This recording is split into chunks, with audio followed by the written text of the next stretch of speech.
Cour suprême estime que cet accord signé entre le Royaume-Uni et le Rwanda n'est pas légal parce que le système de demande d'asile du Rwanda ne fonctionne pas. Il y a des risques que les demandeurs d'asile soient renvoyés dans leur pays d'origine où leur vie et leur liberté pourraient être mises en danger. C'est ce qu'a dit Lord Reed, l'un des juges de la Cour suprême ce matin.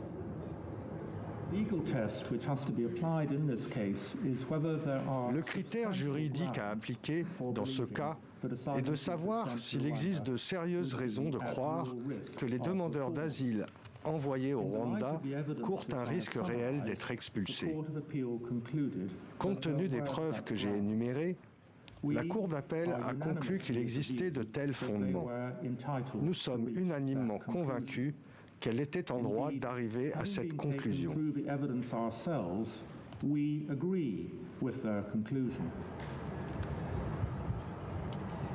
Le juge a pris cette décision en prenant comme exemple un accord que le Rwanda avait signé avec Israël et qui était en vigueur entre 2013 et 2018. Et pendant cette période, le juge a dit que certaines demandes d'asile avaient été refusées qui auraient été a priori acceptées au Royaume-Uni et surtout que certains demandeurs d'asile ont été expulsés clandestinement vers d'autres pays.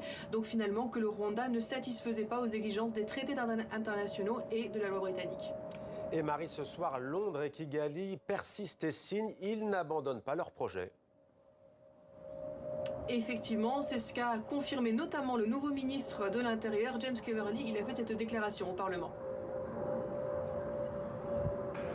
Le gouvernement respecte pleinement la Cour suprême, mais son arrêt n'affaiblit pas notre détermination à dissuader les personnes d'effectuer ces voyages illégaux, dangereux et inutiles.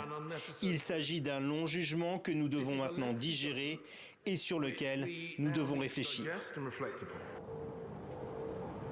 Rishi Sunak, le Premier ministre, a fait une déclaration en début d'après-midi au Parlement. Il a dit qu'un plan B était déjà en élaboration, qu'il travaillait avec un nouveau traité avec le Rwanda à la lumière de ce jugement. Et Rishi Sunak est en train de donner une conférence de presse en ce moment dans laquelle il vient d'annoncer que le Parlement allait préparer et potentiellement voter une loi qui déclarait le Rwanda comme un pays sûr pour le traitement des demandeurs d'asile.